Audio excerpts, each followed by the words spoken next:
once in my life, I have someone who needs me. Ça, c'est des belles paroles, je trouve. C'est des belles paroles.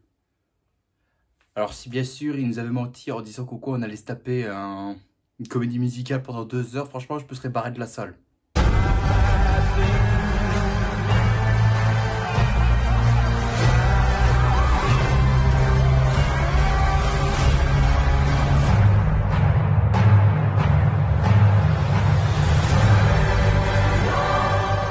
Bien bonjour les clowns, c'est Jérémy, j'espère que vous allez bien. On se trouve aujourd'hui pour ce que beaucoup de gens attendaient de ma part et que bien évidemment elle est arrivée.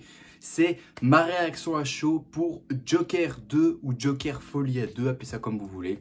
Sorti en 2024, c'est réalisé par Todd Phillips, c'est sorti, je tourne cette vidéo là, on est le 3 octobre, c'est sorti le 2 octobre 2024. Donc voilà, donc la suite pas très attendue du célèbre film de Todd Phillips que j'apprécie énormément, que j'ai un énorme coup de cœur, franchement. Vous n'êtes pas sans savoir que j'avais déjà fait la critique geek de Joker de Todd Phillips, sorti en 2019, et dont mon avis n'a toujours pas changé. J'adore énormément ce film-là, franchement. Je l'adore, hein. Je lui ai attribué la belle note de 19 sur 20. C'est une belle note, franchement, et ce film-là restera toujours dans mon cœur, je l'adore énormément. Et donc, du coup... Au niveau synopsis, eh bien là, on va retrouver Arthur qui va bientôt être passé en procès après les actes qu'il a commis dans le premier film sous les traits du Joker. Et bien évidemment, il va faire la rencontre de Lee, donc Lee Quinzel, alias Harley Quinn, qui va, entre guillemets, le booster, le faire redevenir, entre guillemets, le Joker qu'il est devenu, afin que ces deux-là puissent faire une folie à deux. Voilà. Bah, rien de plus, rien de moins. C'est ça le scénario, je crois. C'est ça le scénario. Alors, c'est pas la première fois que je parle de Joker 2 sur la chaîne, puisque vous le savez qu'au quoi, j'avais fait 2-3 vidéos pour parler de ce sujet-là. Pour parler qu'au quoi ça a été confirmé. Pour parler du scénario. Pour parler du premier visuel d'Harley Quinn. Et après, on a eu les 2 trailers réactions dont j'étais vraiment très satisfait. Genre, enfin, satisfait dans le sens où ça avait l'air très beau, j'avais vraiment hâte de voir qu'est-ce que ça allait nous proposer. Malgré que je savais direct que ça allait peut-être être de la merde, puisque les premiers retours ont été directs, qu'au le film était vraiment mauvais. Enfin, pas mauvais dans le sens catastrophique comme Suicide Squad, mais mauvais dans le sens où il y a des bonnes choses, mais c'est pas génial quoi. C'est vraiment des choses qui sont... ça passe à la trappe quoi. Donc voilà. Et donc du coup, j'avais hâte qu'il sorte. Donc le 2 octobre, à 20 h, je fonce à mon cinéma pour aller le voir. Je peux vous dire que ça a été un peu la douche froide pour moi. On va dire que ça a été la douche froide pour moi. Alors, c'est parti. Parce que j'ai beaucoup de choses à dire. Et vous allez voir qu'au quoi, je vais être très salé. Franchement, je vais être très salé pour parler de ce film-là. Alors déjà, c'est, que je dois bien marquer, c'est pourquoi le projet. En gros, c'est pourquoi le projet existe. On en apprend justement qu'au moment où le film est sorti. On apprend en fait que, vu que le premier film a fait un carton, il a fait 1 milliard au box-office. J'ai été même étonné d'apprendre ça, mais je pense que tout le monde le savait. Et en fait, on apprenait qu'en fait, Todd Phillips et Joaquin Phoenix n'étaient pas vraiment, ne voulaient pas qu'il y ait une suite à Joker, et ce que personnellement j'étais totalement pour qu'il n'y ait pas de suite, et ça me rassure parce que je regardais sur internet, personne contredit ce que je dis, tout le monde dit qu'au quoi une suite pour ce film là n'était pas nécessaire. Voilà, donc j'étais très satisfait. Et donc du coup, pourquoi est-ce qu'on a fait une suite? Tout simplement parce que c'est une excuse toute conne. En gros, la Warner n'a presque plus de sous sur leur compte. Alors ils se sont dit, il faut qu'on sorte un film pour réclamer du pognon. Et donc du coup, vu qu'ils ont vu que le film Joker avait fonctionné, ils ont appelé Todd Phillips et pour dire, hey, je veux que tu fasses une suite. Hein. Comme ça, si les gens ont aimé le premier, tu leur fais une suite, les gens vont kiffer, ça va atteindre encore le milliard de dollars, ça va encore faire remplir nos poches. Todd Phillips ne voulait pas, et Joaquin Phoenix non plus, mais après ils se sont dit, allez, vas-y, on va le faire. Donc voilà. Donc pourquoi est-ce que la suite existe? C'est tout simplement parce que Warner Bros n'avait plus d'argent sur leur compte. Mais en même temps, je vais te dire, c'est pas étonnant parce que vu le nombre de chiasses qui sortent par an, Warner Bros, parce qu'il y a très peu de bons films, qui sortent actuellement. Hein. Que ce soit horreur, que ce soit action, que ce soit DC ou quoi que ce soit, il y a presque rien qui fonctionne. Donc à chaque fois, c'est bidage sur bidage. Hein. C'est bidage sur bidage. Je sais pas si ça se dit, mais bon, pas trop grave. Donc le projet de suite, déjà, le projet était déjà foireux à la base, tout simplement pour obéir encore une fois à la volonté de Warner. Putain, j'ai l'impression de me re-entendre quand je critiquais Suicide Squad qui est de Justice League. J'ai l'impression de me redire les mêmes choses. Je redis tout le temps les mêmes choses sur cette putain de chaîne, ça en devient fatigant. Allez, maintenant c'est parti. Alors d'abord, ce qui m'avait plu, et je vous le dis direct, et je pense que vous l'avez remarqué, c'est que la critique ici, enfin ma réaction, ça va être 100% spoiler. Donc si vous n'avez pas vu le film, mettez ma vidéo de côté et revenez après. Pour ceux qui l'ont vu, eh ben restez, voilà. Allez, c'est parti. Alors d'abord, j'aime bien, c'est que j'étais étonné pourquoi le film s'ouvre sur un espèce de dessin animé, tu sais, façon Looney Tunes avec le vieux logo Warner. C'était très comique, je trouvais ça très comique, très con. Ça rappelle un peu la scène finale du premier film sur le plateau de Murray Franklin. Ça me rappelle ça, j'avais trouvé ça très hilarant, c'était vraiment très drôle. Je m'attendais pas à ça. Et je m'étais dit au départ, c'est sûrement dans sa tête. Parce que des délires pareils, ça se passe toujours dans la tête du Joker. Ou la tête d'Arthur, ça dépend. Mais de toute façon, tu vas me dire, c'est la même personne. Donc voilà. Donc voilà, l'introduction en dessin animé façon Looney Tunes. C'était marrant, pourquoi pas, c'était drôle. C'était drôle. C'était drôle. Le Joker qui a un souci avec son ombre. Putain, j'avais l'impression de voir Peter Pan avec ça. Mais je sais pas, j'ai trouvé ça marrant. Je trouvais ça drôle, c'était sympa. Et je pense qu'il dure quoi 2-3 minutes, voire moins, je sais plus vraiment. Mais je sais pas, l'intro en dessin animé, pourquoi pas, je trouvais que ça c'était marrant comme scène d'ouverture. Alors, donc l'introduction sympa. Par contre, ça c'est vraiment un gros problème pour ma part, c'est que on savait direct que le film, ça allait être une espèce de comédie musicale. Et donc du coup ici les musiques, chantées par Joaquin Phoenix et Lady Gaga, j'ai envie de dire clairement que c'est des musiques qui sont pas vraiment mémorables. Je suis désolé, c'est vraiment pas mémorable. Il n'y en a pas une qui me vient en tête. Enfin, si, une, c'est la chanson quand ils sont dans le tribunal. Tu sais, quand t'as le Joker qui a pris un marteau qui tabasse le juge, ou quand il a pris une chaise pour tabasser Harvey Dent. À ce passage-là, cette chanson m'a plu. Il y a juste celle-ci qui m'a plu. C'était, je sais pas, je m'ambiançais et tout, c'était cool et tout. Mais par contre, il y a pas mal, tout le reste des musiques, c'est pas mémorable et tout. Et puis j'ai envie de dire, c'est chiant parce que il y en a trop. Toutes les 5 minutes, t'en bouffes. Quand c'est pas des dialogues, c'est remplacé par des musiques. Ça m'énerve quoi. Pourquoi est-ce qu'ils ont fait comme ça? Je sais pas, tu regardes par exemple des comédies musicales qu'on a eu, genre La La Land. On avait quoi? On avait eu Wonka. Mais même si Wonka, c'est pas tout à fait pareil, mais dans Wonka, ça passe. Ça passe parce que moi j'ai bien aimé le côté comédie musicale qu'il y avait. Mais sinon les musiques dans ce film là, dans Joker, il n'y a rien qui va. Il n'y a rien qui va franchement. Toutes les musiques, à chaque fois c'est pour faire office de pansement quand on a un blanc pour des dialogues en fait. C'est un pansement en fait les musiques dans ce film là. C'est des pansements pour les dialogues. Mais il n'y en a pas une seule qui m'a marqué à part celle de quand ils sont dans le tribunal. Comme je l'ai dit, Joker qui tabasse Harvey Dent plus le juge. Et Harley qui prend du sang pour en faire un sourire, pourquoi pas, ça j'ai trouvé ça cool. C'était bien sympathique, malgré que tout le reste des musiques c'est chiant, je suis désolé de te le dire, c'est casse-couille, c'est emmerdant, il n'y en a pas une qui me marque, et c'est des pansements pour les dialogues quoi. Donc moi ça me fait chier de voir ça. Je suis pas contre pour une comédie musicale, mais pour une suite à Joker, ça va pas. Un Joker qui chante, un peu tiré par les cheveux j'ai envie de dire. Un peu tiré par les cheveux. Parce que pour moi, ça correspond pas du tout à ce que je me fais du personnage, quoi. Mais bon, après, voilà, c'est que mon avis.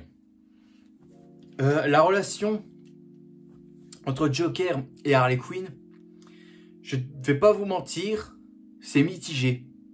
C'est mitigé parce que, en les regardant, je ne sais pas du tout dans quel sens ça part, en fait, quand je vois la relation. Je ne sais pas du tout dans quel sens ça part. Je ne sais pas quel est leur objectif. Parce que c'est ce que je m'étais dit. Je pige pas leur objectif dans le sens où... ouais, ils se rencontrent, c'est l'amour fou ou quoi que ce soit. Mais... je sais pas, on apprend plus tard qu'à un moment, t'as Harley qui avait menti à Arthur sur son passé. Et qu'il y a des gens qui disent quoi, elle le mène en bateau. J'ai envie de dire, il y a un petit souci, quoi. Parce que là, c'est Harley qui ment au Joker pour l'envoyer chier après. Alors que de base, dans les comics, c'est l'inverse. C'est le Joker qui envoie chier Harley à maintes reprises. Tu regardes par exemple dans la série animée de Bruce Timm, parfois un peu dans les jeux Arkham, à chaque fois le Joker envoie chier Harley, tout le temps. Et là non, c'est l'inverse.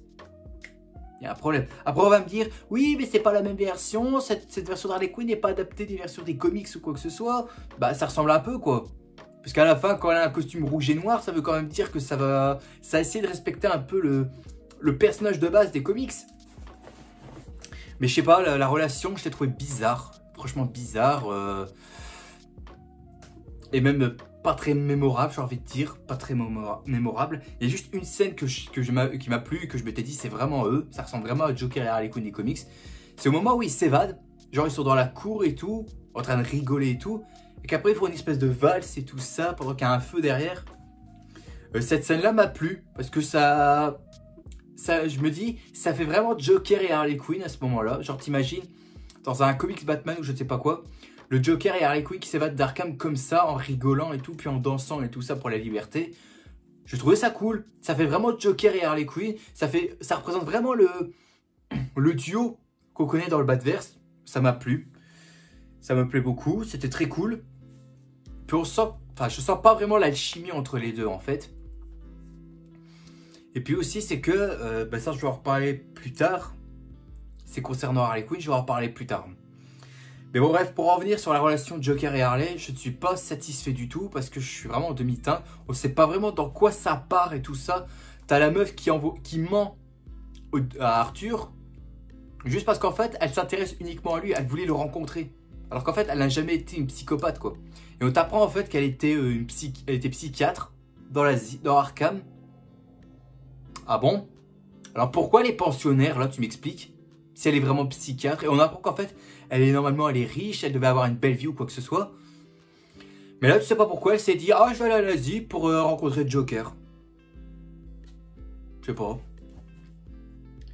Au niveau débilité, ça se place là, j'ai envie de dire. Petite scène aussi, que c'était au début sympa, mais à la fin, c'est devenu what the fuck. C'est la scène du plateau télé où tu as Joker et Harley qui, on va dire entre guillemets, présentent leur émission. Et ils se mettent à chanter. Et après d'un coup ça s'arrête. Parce que là, ça se transforme en petit gag ou quoi que ce soit. Ça devient fun et tout. Et en disant, j'ai comme l'impression qu'on leur donne pas aux gens ce qu'ils veulent. Et après elle dit, t'inquiète pas, on va leur donner ce qu'ils veulent. Donc là ça devient un gag et tout ça et tout. Et d'un coup, t'as Harley qui sort un flingue et qui tire sur le Joker. Je m'étais dit, mais pourquoi? Mais pourquoi? Pourquoi elle fait ça? Pourquoi elle fait ça? Pourquoi elle lui tire dessus? Et après, je m'étais dit, en faisant ça, je m'étais dit, ça se passe dans la tête d'Arthur. Et après, j'ai cogité. J'ai cogité. Et peut-être que je me suis dit, peut-être que Harley va juste se servir du Joker pour augmenter sa popularité. Je m'étais dit ça. Et là, j'ai envie de dire que s'ils avaient été partis sur ce coup-là, là, j'aurais dit par contre que ce n'était pas du tout Harley Quinn.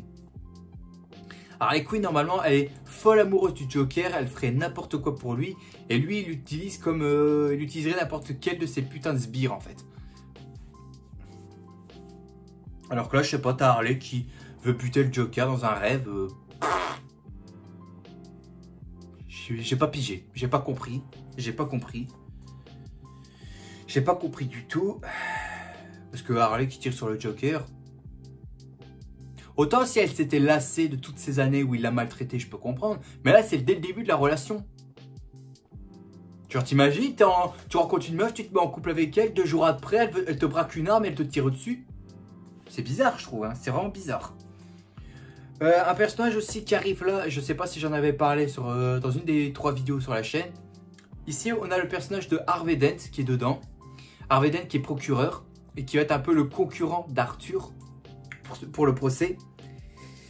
Donc il est déjà procureur et tout, il doit avoir presque la trentaine ou quoi que ce soit. Et là la question que je m'étais posée c'est, qu'est-ce qu'il fout? Qu'est-ce qu'il fout là Harvey? Qu'est-ce qu'il fout là? Parce que je rappelle, dans les œuvres Batman, Harvey Dent est procureur et il est ami avec Bruce Wayne. Et Bruce Wayne il doit avoir quand il débute sa carrière de Batman, c'est-à-dire quand il a 30 ans.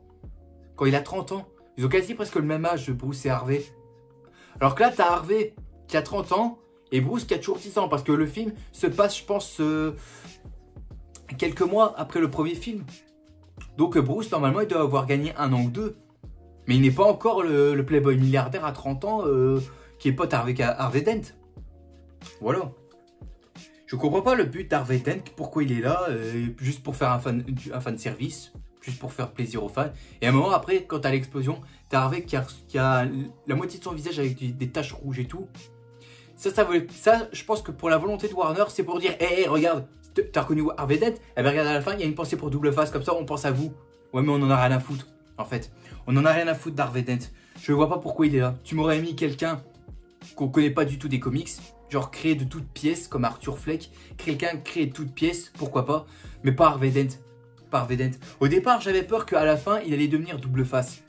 Et je m'étais dit, j'avais peur qu'ils allaient faire de la retcon de la série Gotham. C'est-à-dire, tous les méchants sont créés sans l'intervention de Batman. Voilà. Au début, j'avais pensé à ça pour ce film-là. Mais après, c'était pas parti là-dedans. Donc, je m'étais dit, ouf, tant mieux. Tant mieux. Mais Harvey Dent, je suis désolé, je comprends pas du tout son but. En plus, je trouve que l'acteur, il joue pas forcément bien, je trouve. Il joue pas très bien.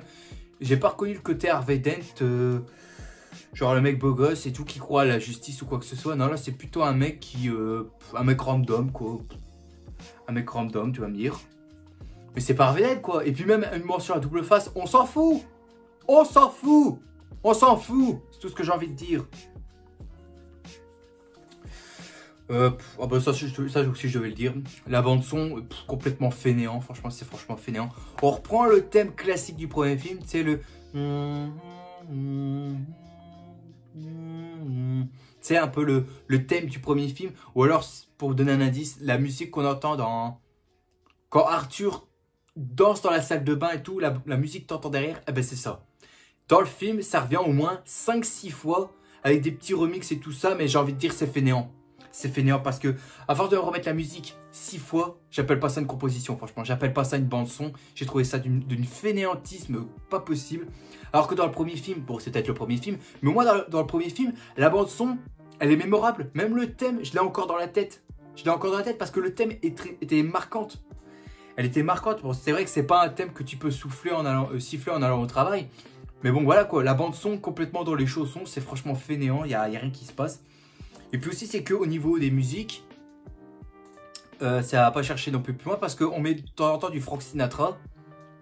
Et aussi, c'est que les chansons que Joker et Harley chantent, c'est même pas des musiques créées pour le film. Hein. C'est des musiques reprises qu'on a connues à notre époque. C'est qu'on entend à la radio, ou alors sur Spotify, ou alors sur YouTube. On reprend des musiques qu'on a déjà entendues pas mal de fois. Que je m'étais dit, bah en fait, il n'y a pas de recherche. Il n'y a pas de recherche. Par exemple, tu prends Wonka, je vais encore faire la comparaison. Je sais que ça n'a rien à voir, mais c'est pour faire la comparaison. Dans Wonka, les musiques ont été écrites de toutes pièces pour la cohérence du film. Après, on a eu la musique finale où là, ça fait une mention à la version de 1976. Mais voilà, au moins la musique, c'était écrit pour être en cohérence avec le film. Alors que là, dans Joker, non, tu fais que reprendre des chansons qu'on a déjà entendues sur Spotify, YouTube ou à la radio, ce que tu veux. Et du coup, bah, j'ai l'impression je sais pas moi, de voir un concert de Lady Gaga avec Joaquin Phoenix. Ou alors mieux, voir un casting de The Voice. J'ai l'impression de voir ça en fait. Donc, j'ai envie de dire, franchement, la bande son, il n'y a rien qui fonctionne, il n'y a rien qui va. Et puis au niveau musique que les acteurs chantent, ça va pas chercher loin. Ça va pas chercher loin, je suis vraiment désolé, mais bon, ils auraient pu trouver mieux. Eh ben, en parlant des acteurs, on va aller Franco. Alors déjà, Joaquin Phoenix, toujours magistral. Franchement, je l'aime beaucoup. Il est toujours au sommet de sa forme. Et aussi, c'est que, aussi, quand il chante, parce qu'il y a plusieurs fois où il chante, quand il chante, bravo, hein. Il a une belle voix, je trouve, quand il chante, Joaquin Phoenix. Il a une belle voix. Malgré que le problème que j'ai pas dit là, mais je vais relever, c'est que les chansons dans le film, vu que je l'ai vu en VF, les chansons, pardon, je mélange tout, les chansons sont en VOST, c'est-à-dire que c'est l'acteur qui chante en anglais et tu as les sous-titres français. Donc du coup, ça te perturbe parce que tu regardes la personne, puis tu baisses, hop, hop, hop, hop, hop, hop, voilà. Donc du coup, tu n'as pas le temps de suivre. C'est dommage, hein, mais bon. Après, je reviens sur le point que je disais, c'est que Joaquin Phoenix, magistral, franchement, il est magistral dans ce personnage-là, franchement. Je pense que c'est un personnage qui va lui marquer à vie. Hein, le personnage d'Arthur Fleck, ça va lui marquer à vie. Je sais qu'avec Joaquin Phoenix, il avait déjà chanté dans un film. Mais je sais plus dans quel film il avait chanté. Je sais plus, non, je sais plus. Je pense qu'il y en a un qui va me le dire en commentaire.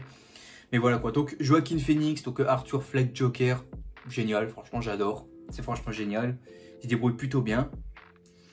Malgré que pour l'écriture du personnage, il y aura des choses à dire. Alors ici, Lady Gaga qui joue Harley Quinn. Je vais pas vous mentir, mais je l'ai pas trouvé mémorable. Voilà. Je l'ai pas du tout trouvé mémorable, cette Harley Quinn là. Par moment, je comprends pas son personnage, comme j'ai dit, le fait qu'elle ment à Arthur ou quoi que ce soit, alors qu'on voit qu'elle est folle amoureuse de lui. Elle a l'objet de lui mentir ou quoi que ce soit. Et voilà, je pige pas. En fait, je comprends pas l'intérêt du personnage en fait. Parce que là, elle n'apparaît que pas beaucoup de temps à l'écran. Et puis par moment, quand c'est le procès, elle arrive à rentrer dans le tribunal sans problème. Donc des fois, pendant mon visionnage, je m'étais posé la question, c'était est-ce qu'elle existe vraiment? Ou alors est-ce que c'est une personne Arthur a inventé dans sa tête? Parce que là, j'ai pas du tout compris le personnage d'Harley Quinn. Je pige pas du tout son objectif. À part que c'est un coup de pouce pour que Arthur retrouve son côté Joker. Mais sinon, à part ça, je vois pas l'intérêt en fait. Je comprends pas du tout le personnage en fait. C'est pour ça que cette Harley Quinn là, elle n'est pas du tout mémorable. Là, ce que je vais dire, c'est, certes, je ne dois pas comparer, mais elle n'est pas du tout mémorable comparée à Margot Robbie, où elle était beaucoup plus mémorable parce qu'elle, elle était... on voyait sur son visage le côté fofolle et tout, elle était à fond dans son personnage-là. Alors que là, Lady Gaga...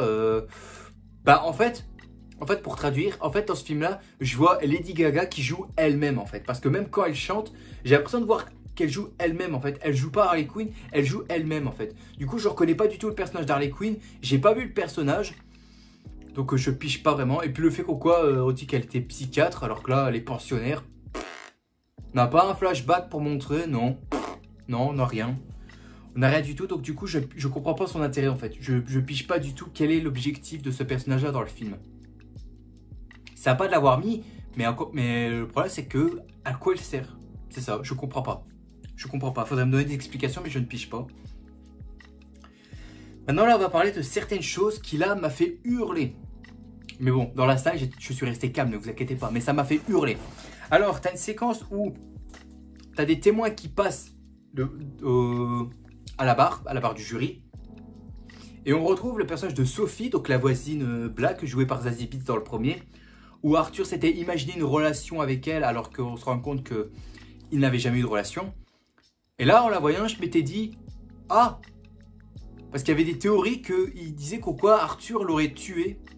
Elle et sa fille. Et là, non, vu qu'elle est là, c'est qu'à mon avis, le mec, il a rien fait. Il a rien fait. Ouais, ok, ça commence à sortir le roussi.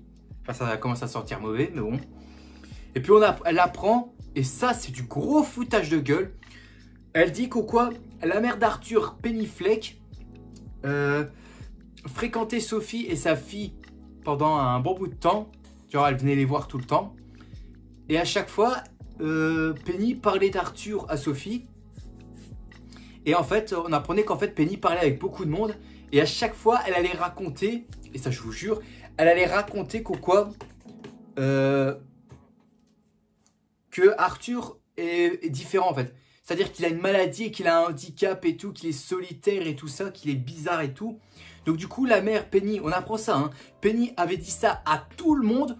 Donc c'est ce qui explique pourquoi Arthur avait eu une vie de merde. La grosse explication à 2 balles. La grosse explication à 2 balles. C'est n'importe quoi. Donc en gros dans le premier film, si Arthur a une vie de merde, c'est parce que sa mère a été racontée à tout le monde qu'en fait il est pas bien, il est ci, il est ça, il est bizarre et tout ça, voilà. Là, franchement, à ce passage-là, j'étais énervé. J'étais énervé dans le sens où je m'étais dit, mais c'est n'importe quoi, franchement. Pourquoi avoir fait ça? Dans le premier film, on comprenait Arthur avait une vie désagréable parce que la société l'a rejeté. Juste comme ça. C'était plus cohérent, c'était plus concret, c'était beaucoup plus... beaucoup plus honnête. C'était beaucoup plus honnête et plus compréhensible. Alors que là, non, on te dit qu'en fait, c'est la mère d'Arthur qui a qui est responsable de la vie désagréable d'Arthur.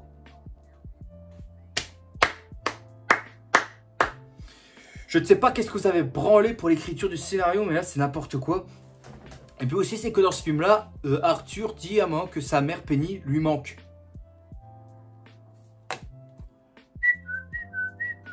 Dans le premier film, je rappelle qu'au quoi il l'a tuée parce qu'il savait que c'était pas sa vraie mère. Et là le mec dit qu'au quoi elle lui manque.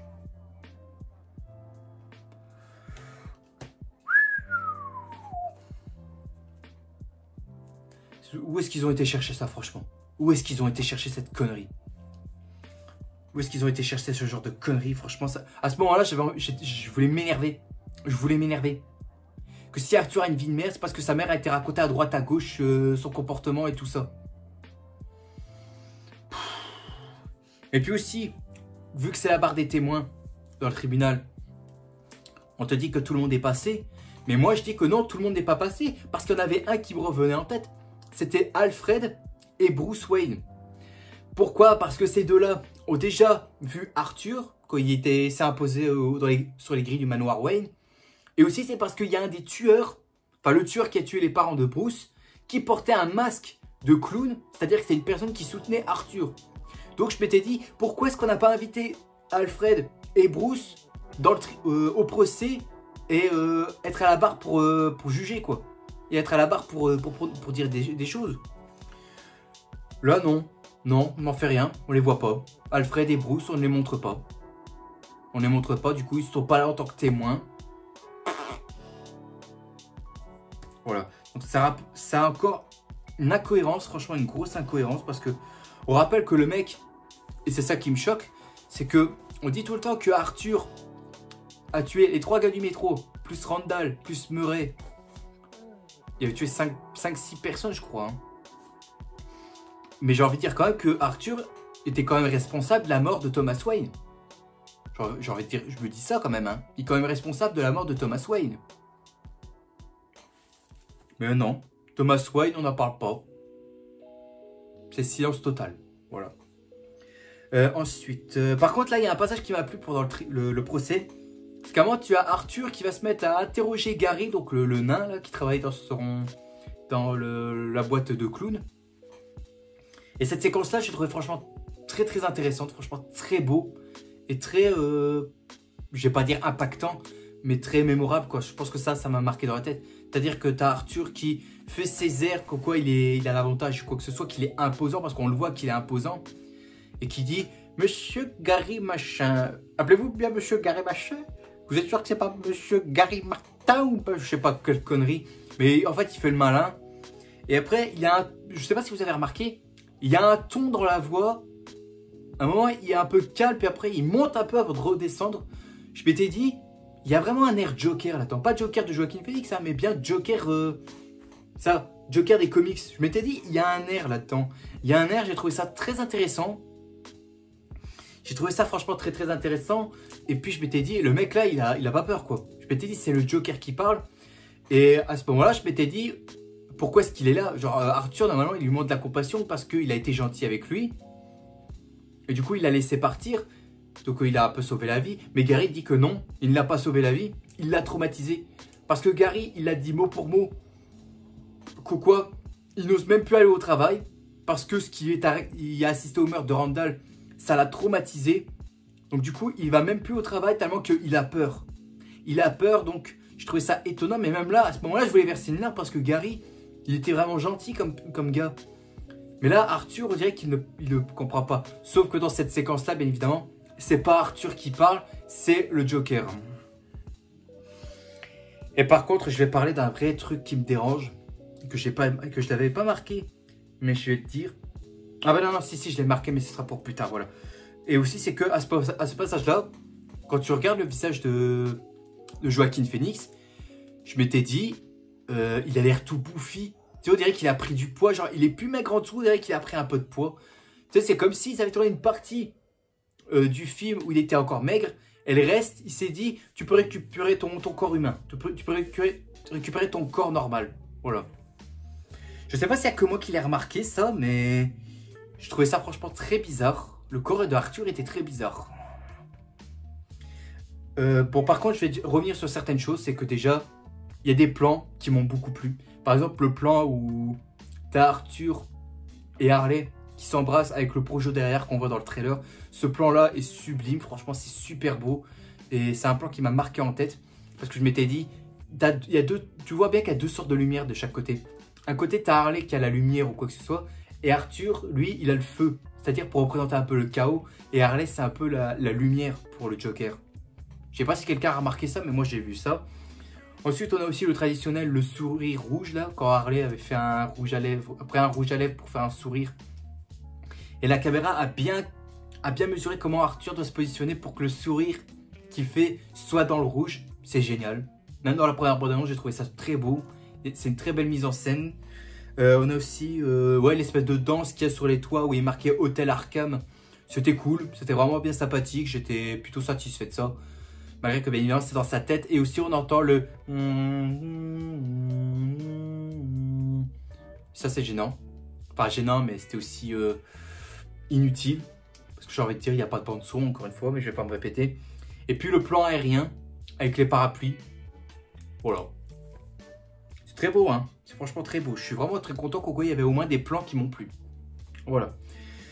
Et puis aussi, c'est que la réalisation, toujours propre et de très bonne qualité. C'est tout comme le premier. On retrouve la même réalisation, la même ambiance. Même les couleurs c'est sublime et tout. Donc ça, on peut dire que c'est vraiment un point positif, franchement. Dans le premier film, ça avait un point positif que j'aimais beaucoup. C'est en termes de réalisation, de l'ambiance et tout. J'ai trouvé ça super beau. Et bien là, on retrouve ça dans ce film-là. C'est génial. C'est franchement génial. En termes de décor, par contre, ça n'a pas été cherché loin. Hein. On a juste deux gros décors qui reviennent tout le temps. C'est-à-dire le tribunal et la prison. Voilà. On revoit juste ça. Rien de plus, rien de moins. Il n'y a rien du tout. C'est chiant. C'est vraiment chiant parce que tu te dis, ils se sont pas fait chier. Tu as l'impression d'être devant une pièce de théâtre. Et puis aussi, c'est que là-dedans, il n'y a pas de message marquant comme on a vu dans le premier film. Dans le premier film, il y avait un message marquant. Dans le sens où faut pas délaisser les pauvres ou quoi que ce soit. Faut les accepter telles qu'elles sont et leur laisser un peu vivre leur vie, quoi. Enfin, c'est ce que j'ai remarqué comme message en fait. Alors ensuite, on a l'asile d'Arkham qui est un hôpital psychiatrique, tout ce qu'il y a d'hôpital psychiatrique. C'est sur une île qu'on voit, donc c'est cool. Mais elle fait plus prison de Blackgate que asile d'Arkham, hein, pour le coup. Elle fait beaucoup plus prison de Blackgate que asile d'Arkham parce que, je répète encore une fois, la meilleure asile d'Arkham que j'ai vue, moi, c'est dans le jeu Arkham Asylum. Ça, elle était géniale. Mais c'est un hôpital psychiatrique et puis banal. Même à l'intérieur, c'est pas froid, c'est pas sanglant ou quoi que ce soit. Alors que dans la toute dernière scène du premier film, on voit Arthur qui se bat dans des couloirs tout en blanc. J'aurais préféré que les décors soient comme ça à l'intérieur de l'asile. Avec un petit côté crasseux et tout, avec la rouille et tout, des rats qui circulent. Pourquoi pas. Et puis aussi que là, les gardes sont tous violents. Et les prisonniers, ils essaient de s'aider entre eux. Après, tu vas me dire, des gens violents à Arkham, on en croise beaucoup. Hein. Donc là, on a des gardes qui sont violents, à ce point. Violents, mais vraiment violents. Hein. Même il y a une séquence où tu as Arthur qui, une fois qu'il est revenu du procès, tu as des gardes qui vont le foutre à poil, je sais pas, dans les douches. Et je sais pas ce qu'ils ont fait après. Est-ce qu'ils l'ont tabassé? Il y a même des gens qui disent qu'au quoi ils l'ont violé. Mais j'y crois pas du tout. Hein. Pour moi, il s'est fait juste tabasser à mort. Ils l'ont passé à tabac. Mais je ne pense pas qu'il a été violé ou un truc comme ça. Après, on ne sait pas parce que la caméra ne nous le montre pas du tout. Parce que c'est bloqué par un mur ou je ne sais pas quoi et on ne voit rien. Même pas une ombre ou quoi que ce soit, on ne voit rien. On voit rien, mais je suis déçu, quoi. Je suis quand même déçu. On voit pas. Parce qu'après ça, ça a fait comme un peu un déclic à Arthur. Et ce déclic-là est le suivant. C'est qu'à un moment, tu as... Et ça, ce qui m'énerve, c'est que Arthur renonce... Je vous le dis, hein, il renonce à sa vie de Joker. C'est n'importe quoi. Et encore, je vais même le dire. Dans le film, on t'explique qu'en fait, Arthur, il avait deux personnalités. Sa personnalité en tant qu'Arthur et sa personnalité en tant que Joker. Mais vous êtes sérieux ceux qui ont écrit ça là? Vous êtes vraiment sérieux? Dans le premier film, Arthur sait que quoi, son côté Joker, Ça a toujours été lui. C'est son vrai lui. Même il y a une scène, quand il est devant le lit de sa mère à l'hôpital, il le dit. Il dit, tu sais, quand tu me disais que mon rire, c'était une maladie, que quelque chose n'allait pas chez moi, bah c'est faux. Là, c'est le vrai moi.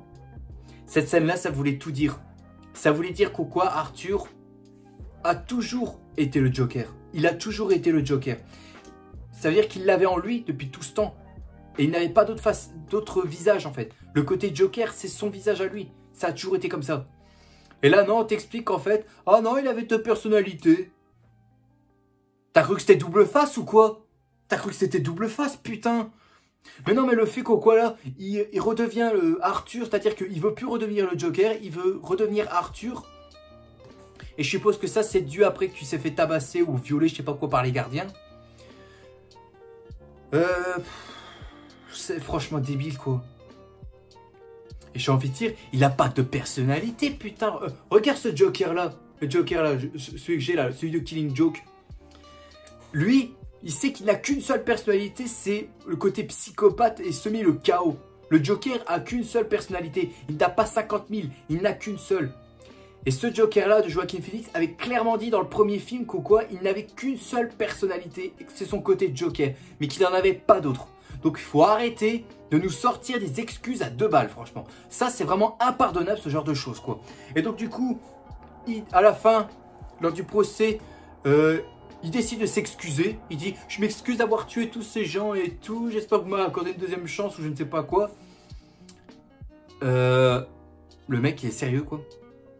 Le mec a tué 6 personnes, ou 5. Et le mec présente des excuses. T'imagines tous les... vu que c'est l'actualité maintenant. Tu vois tous les personnes étrangères, on va dire ça comme ça, qui massacrent des jeunes qui n'ont rien demandé. T'imagines si une fois qu'ils ont fait ça et qu'ils demandent qu'on leur pardonne? J'ai envie de dire, tiens, dans ton cul, je te pardonne pas. Donc du coup, Arthur redevient Arthur, il redevient lui-même. Et qu'est-ce qui se passe? Il n'y a plus personne qui le suit. Il n'y a plus personne qui le suit. Même Harley le laisse tomber.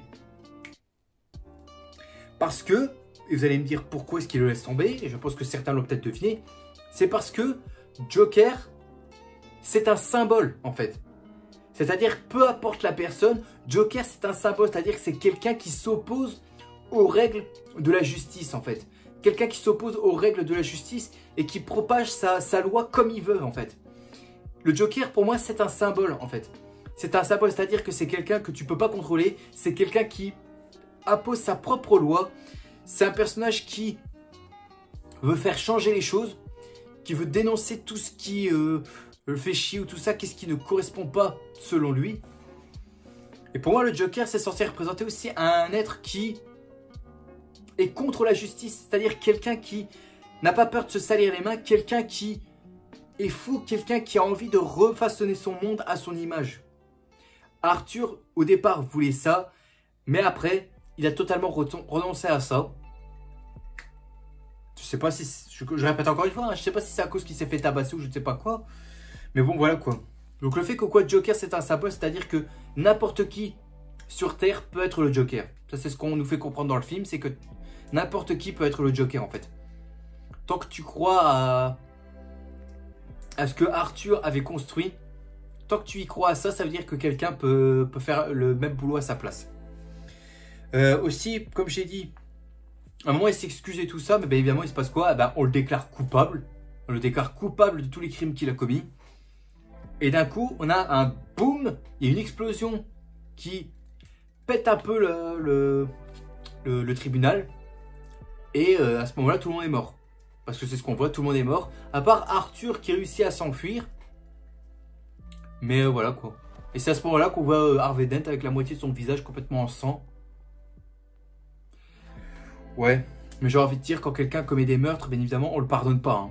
On le pardonne pas. Même si c'est quelqu'un qui est obligé de le faire parce que déjà, il lui manquait de respect. Même ça, je suis désolé, ça se pardonne pas. Ça se pardonne pas. Pour moi, tu mérites la prison. Alors que là, tout le monde me dit qu'au quoi, il mérite la peine de mort. Je peux tout à fait comprendre. Mais bon, voilà quoi. C'est tout ce que je peux dire à ça. Il n'y a pas vraiment de de moments que je peux dire. À part Arthur qui, comme j'ai dit, il sort. Et t'as deux partisans, deux de ses fans qui vont le mettre à l'abri. Et le mec sort de la voiture et s'enfuit. Je sais pas si j'ai trouvé ça bizarre. Et puis, la dernière scène, mais ça je m'étais dit, mais c'est franchement n'importe quoi. C'est que tu as Arthur qui... Enfin, t'as un garde qui dit à Arthur, Arthur, t'as de la visite, le mec il y va. Il avance dans un couloir tout seul. Et t'as un autre prisonnier qui le suit, c'est-à-dire un mec qu'on voit plusieurs fois en plan. On s'est dit, il va sûrement avoir quelque chose. Et le mec va voir Arthur pour lui dire une blague. Et il se passe quoi? Le mec poignarde Arthur à plusieurs coups de reprise au ventre. Tout simplement pourquoi? Parce qu'il l'a déçu en fait, parce qu'il était en admiration pour lui. Et après quoi, il a abandonné son rôle de Joker. Il s'est dit, tu m'as déçu alors je te poignarde. Et du coup, ça peut nous dire quoi, le mec, puisque une fois qu'il l'a poignardé, il se met à rire. Et après en fond, tu sais pas ce qu'il fait. Soit il ouvre les joues ou alors il étale le sang sur son visage pour refaire un sourire. Ça veut clairement dire que celui qui l'a poignardé va devenir le futur Joker. Et Arthur qui gît par terre et qui agonie jusqu'à ce qu'il meure. Voilà, donc là, dans ce film-là, Arthur Fleck meurt. Voilà. Donc, cette scène-là, je veux dire, c'est débile. C'est franchement débile. Mais, c'est pas bête. Parce que vu qu'Arthur n'endosse plus le rôle du Joker, eh bien, la personne qui l'a poignardé s'est dit, je vais prendre sa place. Je vais prendre la relève et je vais être le nouveau Joker. Voilà. Mais, je vais faire encore une fois la comparaison. Ce Joker-là, le Joker de Killing Joke, ou de n'importe quel autre Joker, on est d'accord que le Joker dans les comics, il est créé grâce à Batman. Il est créé grâce à Batman. Sans Batman, le Joker n'existe pas. Hein. Et donc du coup, là, à ce moment-là, Bruce, c'est encore un gosse et que il va seulement, il commence tout le temps sa carrière de Batman à partir de 30 ans. Donc là, il y a encore 20 ans avant que Batman arrive. C'est-à-dire que pendant 20 ans, il va avoir combien de Jokers? 20, 30, 50? Puisque si à chaque fois qu'il y a un mec, vu que là Arthur est mort et que le gars là, qui l'a tué devient le Joker, et que si celui-ci se fait tuer par un autre qui devient le Joker, et puis un autre qui redevient le Joker, au bout d'un moment on va avoir une plongée. On va avoir une lignée d'autres Jokers, mais ça n'aura aucun sens. Parce que maintenant le vrai Joker à appliquer, c'est le Joker qui tombe dans une cuve de produits chimiques et qui en ressort comme ça. Voilà, c'est comme ça. Mais bon bref, mais de toute façon le truc quoi, Arthur avait deux personnalités à côté où il est lui-même et Joker et tout ça, ça n'a aucun sens, franchement ça n'a aucun sens. Bref, pour conclure, vous l'avez deviné, Joker Folie à 2, j'étais vraiment déçu, je suis vraiment très déçu et même en colère par ce film-là, pour deux raisons. Déjà parce que, je voyais pas l'intérêt à ce qu'il voit le jour, pour moi c'est un projet qui personnellement n'aurait pas dû voir le jour. Et de deux, c'est un projet où, même s'il ne m'intéressait pas, je voulais quand même le découvrir, mais ça a quand même... c'est quand même parti en couille parce que ça apporte des incohérences comparé au premier film. Des musiques, genre des chansons qui sont là mais qui servent à rien, qui servent juste de pansement pour les dialogues. La bande son complètement fainéante. En fait, le seul truc qui sauve un peu le film, c'est la réalisation. Attends, j'avais marqué quoi? La réalisation, des plans magnifiques. Les acteurs, donc Joaquin Phoenix, parce que Lady Gaga, je suis pas du tout fan. Et l'introduction en dessin animé, voilà. Mais c'est tout. C'est tout. Il n'y a plus rien d'autre. Donc en soi, ce film-là, je le déteste pas parce que je peux le reconnaître certaines qualités. Mais comparé au premier, il est très bas. C'est moi qui vous le dis. Hein. Et puis même, j'ai envie de vous dire que... Pourquoi est-ce que là, ils ont écouté Warner Bros? Parce que Warner Bros, simplement parce que... Oh, ils ont presque plus tout sur leur compte ou quoi que ce soit. Ben, pour une fois, réfléchissez, trouvez quelque chose de vraiment intéressant qui va pousser les gens à venir en salle et que peut-être que ce film-là va atteindre le milliard. Parce que faire une suite à un film culte comme Joker de Todd Phillips, ça, c'était une très mauvaise idée. C'était une très mauvaise idée. Je ne sais pas qui a eu cette idée-là, mais pour moi, c'est vraiment une mauvaise idée. Et j'espère qu'on n'en aura plus parler. Parce que vu que le 2, je suis sûr qu'il va bider. Là, j'ai envie de dire, on arrête, on passe à autre chose. Malgré que je sais que l'univers de James Gunn ne va pas sauver l'image de DC. Mais bon, quoi, à voir. Mais je sais direct que ça va vraiment être casse-gueule. Donc vous l'avez compris, Joker Folie à 2, c'est un film que franchement est vraiment naze. Franchement, on peut dire ce qu'il est, il est naze. Il n'est pas catastrophique, il n'est pas dégueulasse, il est juste naze. Il est juste naze et juste mauvais. Il a des qualités, certes, mais il y a beaucoup plus de défauts comparé au premier. Voilà, donc Joker Folie à 2, je suis vraiment déçu et c'est un film que j'ai vu une fois mais que je ne compte pas le revoir une fois. Là, c'est décidé. Je préfère revoir le premier film et dire que le Joker de Todd Phillips, c'est un one-shot. Je fais comme si le 2 n'existait pas pour moi. Et voilà. Et sur ces belles paroles qu'on va s'arrêter là parce que là, ça fait déjà 46 minutes, voire 47. Ça commence à faire beaucoup. J'ai mal à la gorge à force et même à la mâchoire. Bref, ma réaction à chaud pour Joker 2 est finie. J'espère à tous que ça vous a plu. Si c'est le cas, mettez un gros like qui me ferait extrêmement plaisir et qui me motiverait bien évidemment à continuer. Aussi, abonnez-vous parce que certains qui regardent mes vidéos qui ne sont pas encore abonnés. Alors faites attention car je vous ai à l'œil. Et on se retrouvera demain pour une prochaine vidéo. Sur ce, je vous dis à la prochaine. N'oubliez pas le grand maximum, tout ce qui fait plaisir. Et profitez de la vie aussi, elle est extrêmement importante. Il ne faut surtout pas la gâcher, c'est moi qui vous le dis. Allez, à plus tout le monde. Salut à tous.